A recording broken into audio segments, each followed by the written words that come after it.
You can access the entire episode now on our website, forbiddenknowledge.news, Rokfin, Rumble, and all podcast platforms. I would love to get your insights into the implications of some of this technology as far as with what we're seeing now with ufology, the admittance by our own government, who has the best track record of always telling us the truth about everything, about UFOs and aliens, and the implications of what could have possibly been occurring over the decades when it comes to abductions, and people's reports of some of this seeming technology that sounds a lot like what we've discussed now being involved in many of these cases, and as well as many of these cases where the individual will report a military presence along with extraterrestrials or something non-human, which is also interesting.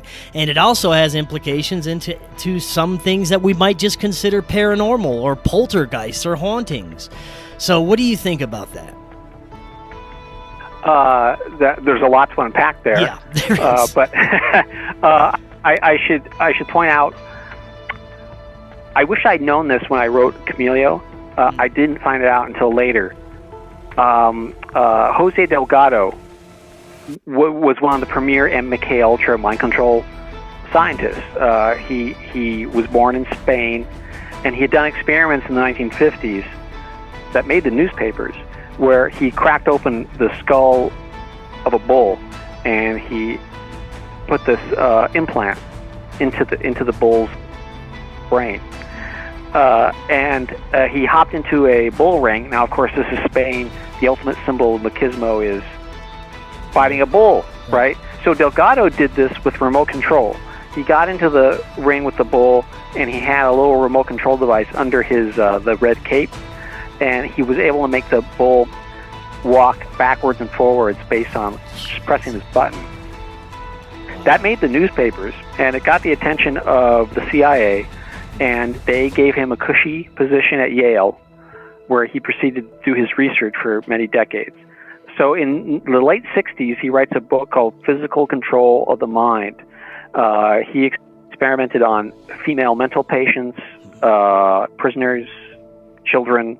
The female mental patients, he could instill orgasms remotely from afar. He could dilate the pupil of one eye while leaving the other eye unaffected remotely from another room. And this was all the purpose of this. The subtitle of the book is something like The Psycho-Civilization of Society.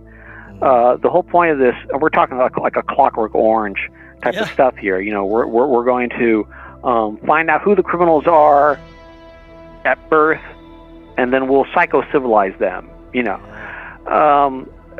And I had no idea. I knew who Jose Delgado was, and I had actually read Physical Control of the Mind because I was friends with Walter Boart, who wrote Operation Mind Control, which was the first important book about MKUltra that came out in, I think, 76 or 77.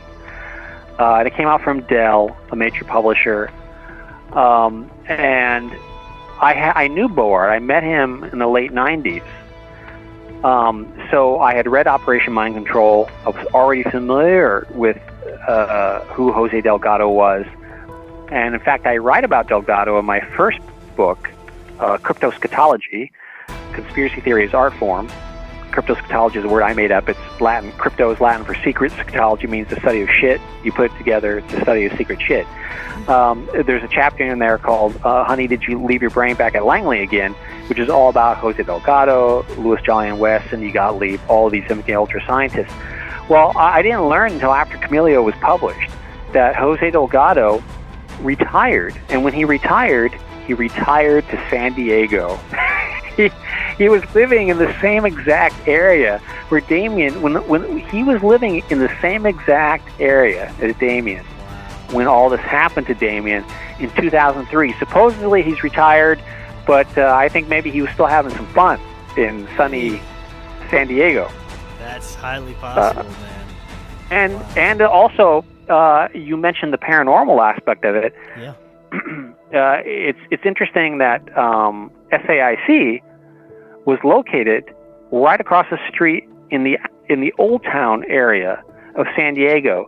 It was located right across the street from the Whaley House, which is infamous among paranormal investigators. It's known as the most haunted house in California. And I actually went there. I went to the Whaley House. In 2008, my friend and I drove to San Diego. We went back to Damien's apartment, and we actually charted the route. We followed the route from Damien's apartment to SAIC, and you know, it was, you could walk it. And across the street from SAIC was the Whaley House. So it's interesting. It's like, did SAIC build it because there's something special about that location? I mean, you know, John Keel talks about window areas. Yeah.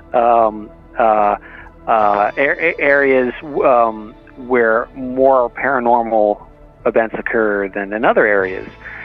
So did they build the location of SAIC? Did they build it there because there's something special about the geography, about this particular location? Or did they build it there so that when they're experimenting with their exotic technology, something weird happens, people just shrug and say, "Oh, isn't that where the Whaley House is? Yeah. Isn't that haunted location?" Right? You know? The same with like the Skinwalker Ranch. Yes. And if you read Coleman Kelleher and George Knapp's book, there's weird parallels. If you read Chameleo and the two books like back to back, you see weird synchronicities between the two books. But, you know, if you want to experiment with exotic technology, why not pick a place that has the reputation of being haunted? You know, then anything that you do would just be dismissed as just part of the local lore. It just makes me wonder how long our military-industrial complex has been tinkering with some of these exotic technologies. You mentioned the case even in the 70s where it was a gentleman and his wife experiencing paranormal activity. If that was also a technology being used back then, how long has this been being implemented? I'm pretty sure that our military-industrial complex has cracked free energy or even off-planet type of technology. It's interesting, you know. You mentioned MyLabs earlier. I don't know if you mentioned it by name, but you mentioned alien abductions in which there's also a military presence in the abduction. The two women I mentioned earlier, Melinda Leslie and Amisha Johnson, who interviewed me on that Transcending Reality TV show, they were both self-professed alien abductees, and yet both of them have also had these MyLab experiences, you know, being abducted by military people. And the MyLab experiencers claim that when they're re-abducted, first they're abducted by what appear to be aliens, and then they are returned, and then later they're re-abducted by military people. And often the experiences they have with the military are far more horrific than the experiences that they report in the presence of these ostensible extraterrestrials, which I think says something interesting about human beings.